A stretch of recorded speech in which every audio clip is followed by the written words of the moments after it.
Hey guys, I'm Naguura and today we're going to be talking about Shadowlands legendaries. This week we have enough soul ash to craft our first legendary, and a lot of people have been asking questions because of it. A lot of people ask, should we already craft a legendary? If so, which of the legendaries should we be crafting? And then why are some other people not crafting their legendaries yet? What is going on, okay?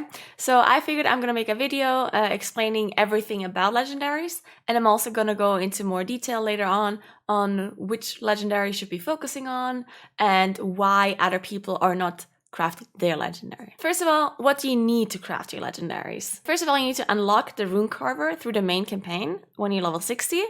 I'm not gonna go into more detail here because it's really straightforward and it's just a couple of questions. Then, you need a legendary recipe. Each recipe drops in a different location. So if you open up your adventure guide with Shift J in game, then there's a power tab at the top, and if you go there you can see all of your legendary powers, and you can also see where you get them. You just hover over them and then you see the drop location. Now you need to figure out which legendary you want for your spec. I'm gonna talk about this a little bit more later on, but there's multiple guides and class discords and all that kind of stuff to help you out on which legendary you should be choosing. Now, keep in mind that each recipe has a different drop location and the legendary loot table is different to the normal loot table. So if you receive a legendary for your off spec, then you didn't get unlucky. You basically just got that specific legendary that drops there, right?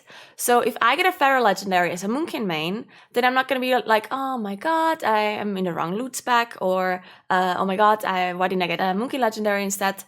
Don't think about it this way, because if you got that Feral legendary, you couldn't have gotten a Moonkin legendary there, because whatever you did, whatever boss you killed or event you did, only drops that specific Feral legendary, so you couldn't have gotten any other one anyway. Also, it doesn't take away from normal items, it's a different loot table. Some of these recipes have a 100% drop chance, and some of them have a lower chance depending on how repeatable the content is. For example, if it's from a dungeon boss, then the drop chance is a little bit lower because you can repeat dungeons as many times as you want. So therefore, those ones you have to do a little bit more often. But if it's something like a rare event, like a will boss, for example, then it's a 100% drop chance. When it comes to raids, some people, well, not some people, Ian Hasekostas was giving an interview, and he said that it's not going to be a 100% drop chance for raid bosses. But this is a while ago, and I think they might have actually changed their stance on those weekly reset things, because the weekly event Wrath of the Jailer in the Maw also drops legendary recipes, and those drop every single time, so it's a 100% drop chance there, and that is also a weekly event, just like a raid lockout. So I think they might have changed their stance on this one, but we will see once the raid releases. Right, so there's one more legendary recipe drop location that some people are confused about, and it's Torghast. If your legendary drops from Torghast, you need to see which wing it drops from. Each legendary recipe drops from a specific wing, and it's written in that adventure guide in the power tab, so you can see exactly which wing it drops.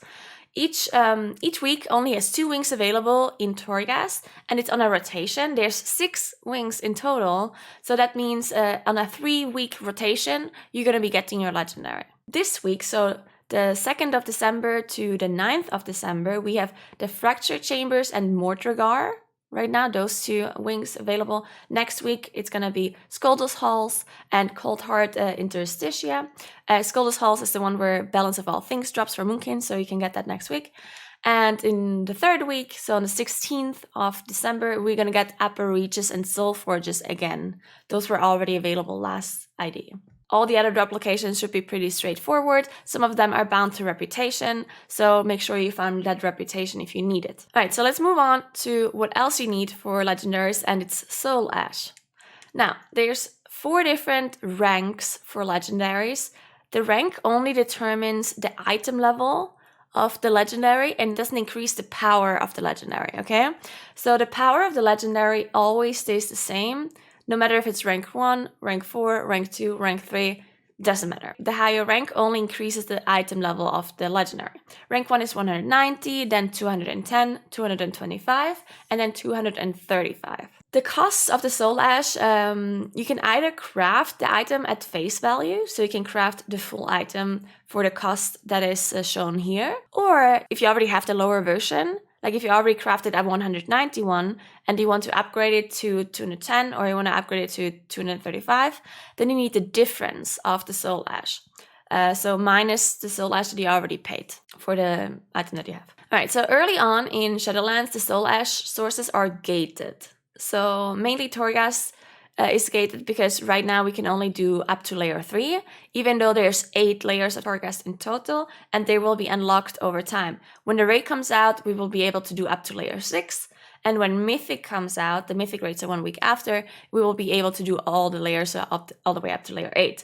So until then, we are gated in the amount of soul ash we can get, and also our soul ash missions and our mission tables are too difficult to complete just now because our companions are too low level. We're just starting to get our new companions. We're still just not able to do those soul ash missions just yet. We might be able to do them at the end of the week with our new followers or companions that we're getting this time around. But yeah, it's still gated. Later on, those missions will be a lot easier for us probably, and therefore we're going to be gaining more. If you haven't checked out my mission table guide and you're still wondering on how the mission table works, if you want to make sure that your companions are at max level for those soul ash missions, then I did make a video about that one if you want to check it out. The soul ash we're getting right now is limited. Later on, we're going to get a lot more. So right now, it does actually matter what you're doing with your soul ash, while later on, it's not going to be as crucial anymore because later on, we're going to be getting so much soul ash every week that you can almost craft a base legendary every week. So later on, we're going to be getting 1,140 soul ash per week at least from clearing layer 8 Torghast twice.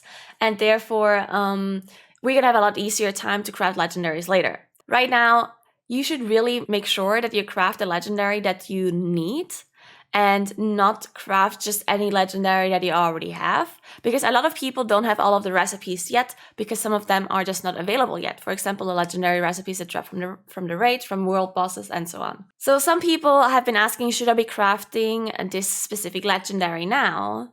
And then once the raid comes out, I craft the other one. Now here's the thing. In my opinion, this really heavily depends on what you are preparing your character for. Because in theory, you could be crafting multiple item level 190 legendaries, so the base item level rank 1 legendaries, if you're doing lots of different content or you're planning on doing lots of different content. Because as I said, the power of the legendary stays the same no matter the item level, no matter the rank. The base item level will always be stronger than an upgraded legendary unless you only need one specific one. So if you are not specifically focusing on any content, like if you want to do a little bit of raiding, a little bit of M+, a little bit of PvP, everything a little bit, then you might want to focus on crafting the base version of the legendaries first to make sure you have the power for all of those specific scenarios. Now, if you want to focus on one specific content though, like if you're a raider, a mythic raider, a heroic raider, and you want to completely focus on the raid first, which a lot of people are doing because Castle Nathria is going to be coming out soon, then you should be focusing on that one single legendary or the 2 legendaries that you need specifically for the raid, right? So instead of crafting a bunch of different kind of base items, you might want to craft only 1 or 2 legendaries and then upgrade those to higher item levels, so you have more stats on your character in total, and you're just going to be better prepared for that raid. So this is also a reason why Mythic Raiders are not crafting legendaries just yet. They want to make sure they're crafting the legendaries that they need for the raid specifically.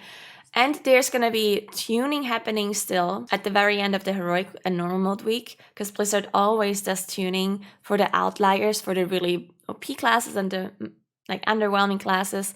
And this could change the priority for your legendaries, right? If you're a warlock, for example, and you plan on playing Affliction because Affliction seems to be the best in the raid on most bosses, right? Then it turns out Distraction gets buffed a lot.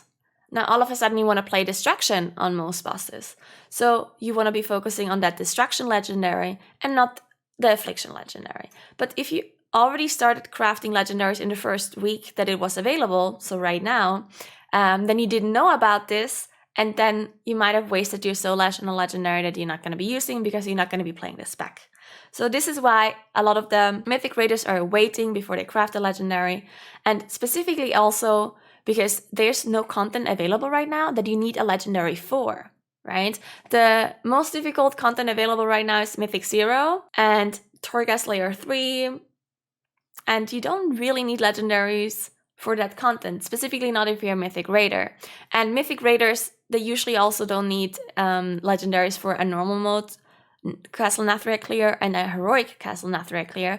So the Mythic Raiders probably going to be waiting up until the whole raid ID is over, and then they do another heroic clear when Mythic comes out, and then they will be crafting the legendaries, because we're just not in a rush, because we don't need those legendaries for that content, right? Me and my guild, we're just gonna go in, clear the heroic bosses and clear the normal bosses without needing those legendaries. Now, that's not the same for everyone though. If you're a player that is in a heroic progressing guild, or you're pugging or whatever, then it's different for you, right? You're not gonna just run through those raids and be able to kill all those bosses with ease without having legendaries. So it really depends on you personally, and you need to figure out what you want your character's strength to be for.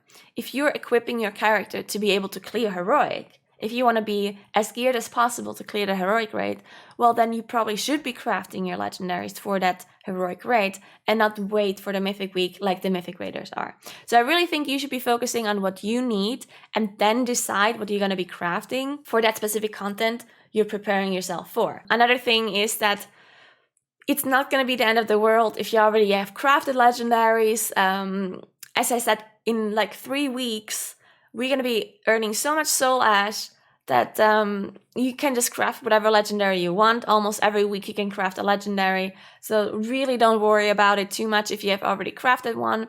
But just keep in mind that you don't need to craft a legendary immediately. If you don't want to, if you can hold off, then just hold off and craft it for the specific scenario that you need. Okay, so there's 2 more things that you need for your legendary crafting. It is a crafted base item, first of all. It can either be bought or it can be crafted. So you don't need the profession for leather working or whatever. If you need that legendary, you can just buy it in the auction house or ask a friend to craft it for you. You basically just need the base item for each rank of the legendary.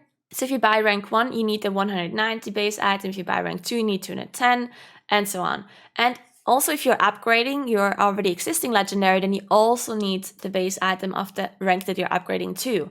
You can't just skip that part.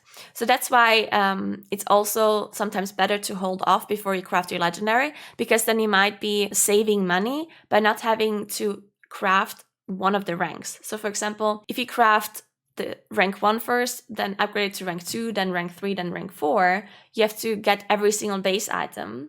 But if you craft rank 4 immediately, then you only need the rank 4 base item. So you're saving 3 items. Of course, this is something for later on, because rank 4 is very expensive and we won't be able to craft that just yet. All right, now one more question that a lot of people have been asking, and it is, which slot should you put your power on? Now, each legendary can be put on 2 different slots. If you open up your adventure guide, you can see, if you hover over the legendary power, which slot it can go into. So for example, some items can go either in legs or feet, like Balance of All Things from Moonkins, for example. So many people have been asking which slot they should be choosing, and there's actually so many variables that you should consider in theory that, in my opinion, it's getting too complicated and so many things that could either go right or wrong that you should just pick whatever you feel like picking. Because let me just explain some of the things that you theoretically should be considering. Number 1, you should consider which items you could get in the opposite slot of the legendary that you're crafting in the highest item level anywhere else. So let's say you're a Mythic Raider, right? Then you should be looking at the Castle Nathria loot and see, okay, so what kind of feet drop in the raid and what kind of legs drop in the raid. Now, if the last 2 bosses drop feet, because the last 2 bosses have higher item level, then theoretically you should be crafting the legs, right? Because then your feet can be higher item level from the raid, and therefore the legs would be lower item level from the raid, and then you replace the lower item level with the legendary, which is higher. Then on the other hand, you should also consider the stats on the items. If both of the items that drop in Castle Nathria for you, or both of the slots, don't drop from the last 2 bosses, then you have to consider, okay, maybe the feet that drop only have versatility and crit, which actually is the case for leather, and that's not very good for Moonkin, right? But legs, on the other hand, they have good stats on them. So maybe you should be crafting the legendary on your feet, because you can choose the stats you put on your legendary, while you cannot choose the stats that drop in Castle Nathria, right? So you could be replacing those boots that drop in Castle Nathria with the bad stats with your legendary, and use the good stats from Castle Nathria on your legs. So that's two things that you should be considering theoretically. But then on the other hand, you could also consider, oh, maybe I should be putting my legendary on a slot that has more stats overall, because it will be the highest item level later, right? On rank 4, it will be 235 item level, which is the highest item level that you can get. It's only one item level higher than the Mythic 2 end bosses though, so it's not that incredibly high, but it's still higher than everything else, and therefore the item that gives the most stats would also be better in that case then, right? Because legs give more overall stats than boots do. So theoretically, you could choose it according to that as well. And then what some Mythic Raiders are probably going to do is they're waiting for the Heroic Week to pass, and then also clear Heroic one more time when Mythic comes out, and then they see what items they received, right? Because we have personal loot, only 3 items drop per boss, so we're not going to have that many items when we go into Mythic, and that might actually also change our slot that we're crafting the legendary in, because if I am doing a heroic clear and I get really good legs, but I don't get any boots, then it's like, well, okay, maybe I just craft a legendary in the boot slot, so I just have like an immediate bigger power gain.